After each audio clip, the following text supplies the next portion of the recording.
مع الله في لألآت النجوم وحبك الغيوم وضوء القمر نحمده ونصلي على رسوله الكريم اما بعد بسم اللہ الرحمن الرحیم۔ معزز خواتین و حضرات، السلام علیکم ورحمۃ اللہ وبرکاتہ۔ میں آپ کی خدمت میں حاضر ہوں پروگرام سنہری باتوں کے ساتھ۔ ایک سائل نے سوال کیا ہے کہ کیا آن لائن قرآن مجید پڑھانا درست ہے؟ کیا اس کی کمائی حلال ہے؟ کیا آن لائن قرآن مجید کے ذریعے مرد عورت مرد سے پڑھ سکتی ہے؟ کیونکہ بیرون ممالک ہر جگہ قاری صاحب کا ملنا مشکل ہے، تو لوگ اس سہولت سے فائدہ اٹھا رہے ہیں، کیا یہ جائز ہے؟ تو یاد رکھیے، آن لائن قرآن مجید کا پڑھانا یہ شرعاً درست ہے، اور اس کے اوپر جو معاوضہ لیا جاتا ہے وقت کا، وہ بھی حلال ہے۔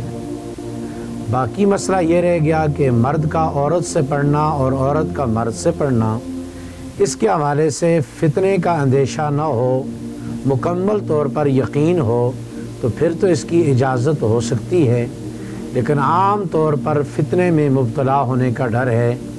نبی کریم صلی اللہ علیہ وسلم کی ایک مبارک حدیث ہے کہ جب مرد اور عورت دو تنہائی اختیار کرتے ہیں تو تیسرا ان کے ساتھ شیطان ہوتا ہے۔ چونکہ آن لائن کے اندر بھی ادھر سے مرد اکیلا ہے، ادھر سے عورت اکیلی ہو، تو ان دونوں کے فتنے میں مبتلا ہونے کا اندیشہ موجود ہے۔ ہاں، قاری صاحب چھوٹے بچے ہوں، ان کو پڑھایا جا سکتا ہے، مردوں کو مرد پڑھا سکتے ہیں، تو اس طرح ان چیزوں کی بنیاد پر، فتنے کے اندیشے کی بنیاد پر، عورت کو مرد اور مرد کے لیے عورت کا پڑھانا درست نہیں ہوگا۔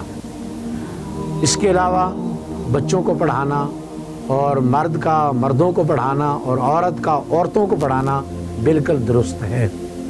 اگلا مسئلہ یہ رہ جاتا ہے کہ یہ سوال یہ بھی ہے کہ عقائد کا علم نہیں ہوتا، تو سب سے پہلے پڑھانے والے کے عقیدے کے بارے میں وضاحت ضروری ہے، کیونکہ پڑھانے والے کے اثرات پڑھنے والوں پر مرتب ہوتے ہیں۔ اگر ایک آدمی بد عقیدہ ہے اور اس کی بد عقیدگی کا اثر اس کے شاگردوں پر بھی ہوگا، اور ظاہر بات ہے اگر وہ بد عقیدہ ہے تو وہ اپنے شاگردوں پر کسی نہ کسی انداز میں محنت بھی کرے گا، اس لیے اس کی بھی پہلے وضاحت اور چھان بین اچھی طریقے سے کر لینی چاہیے۔ اللہ رب العزت کی ذات ہمیں دین کو سمجھ کر عمل کرنے کی توفیق نصیب فرمائے۔